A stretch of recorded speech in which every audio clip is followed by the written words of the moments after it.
নারী নেশায় মত্ত ছিলেন আওয়ামী সরকারের এমপি মন্ত্রীরা। প্রায় সময় তাদের অবৈধ নারী লিপ্ততার খবর ছড়িয়ে পড়ত সামাজিক যোগাযোগ মাধ্যমে।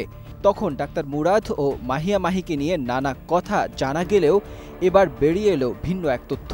আর তা হচ্ছে ডাক্তার মুরাদ ও জুনায়েদ আহমেদ পলক নারী নিয়ে এক রুমে ভাগাভাগি করে থাকতেন।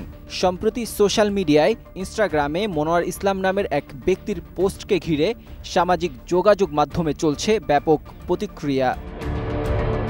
গেল ২০ ফেব্রুয়ারি মনোয়ার ইসলাম নামের ইনস্টা আইডি থেকে পোস্ট করে জানানো হয়, হোটেল ইন্টারকন্টিনেন্টাল ঢাকাতে মোট ৫টি প্রেসিডেন্সিয়াল সুইটস রয়েছে। লীগের আমলে সারা বছর জুড়ে ৫টা সুইটস বুক থাকত। লীগের শেষ ১০ বছরে বিভিন্ন সময়ে তৎকালীন সর্বোচ্চ ক্ষমতাশীল ব্যক্তিদের নামেই এই সুইটসগুলো বুক থাকত। ২০১৯ সাল থেকে ২১ সাল পর্যন্ত এই সময়ে হোটেল ইন্টারকন্টিনেন্টালের ৫টি প্রেসিডেন্সিয়াল সুইটস এর মধ্যে ৪টা সুইটস বরাদ্দ ছিল ওবায়দুল কাদের, সালমান এফ রহমান, বেনজির আহমেদ, জিয়াউল আহসানের নামে। তবে ৫ নম্বর প্রেসিডেন্সিয়াল সুইটটা বরাদ্দ ছিল ভিন্ন ভিন্ন দুইজন ব্যক্তির নামে, অর্থাৎ একটা সুইট দুইজন আলাদা ব্যক্তি শেয়ার করত। মাঝে মাঝে এমন হয়েছে সেই দুইজন ব্যক্তি একই সময়ে হোটেলে হাজির হয়েছেন।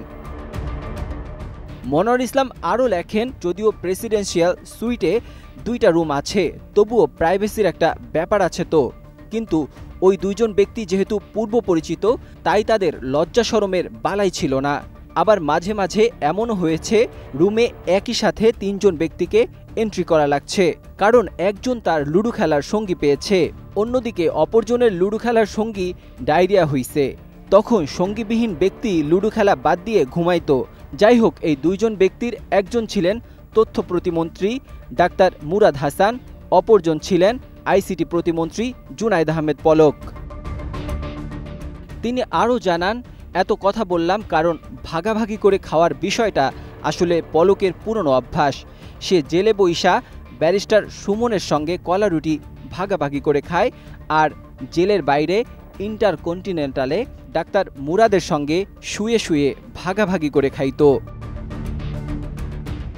মনোয়ার ইসলাম আরও লেখেন, আরেকটা ইন্টারেস্টিং ব্যাপার হইতেছে, ডাক্তার মুরাদ তেমন ক্ষমতাবান কোনো ব্যক্তি না হয়েও ইন্টারকন্টিনেন্টালে একটা প্রেসিডেন্সিয়াল সুইট বাগায় এনেছিল। কারণ নারীলিপ্সু মুরাদ তথ্য প্রতিমন্ত্রী হওয়ার পর মিডিয়া জগতে অপকর্মের অবাধ বিচরণ শুরু করে।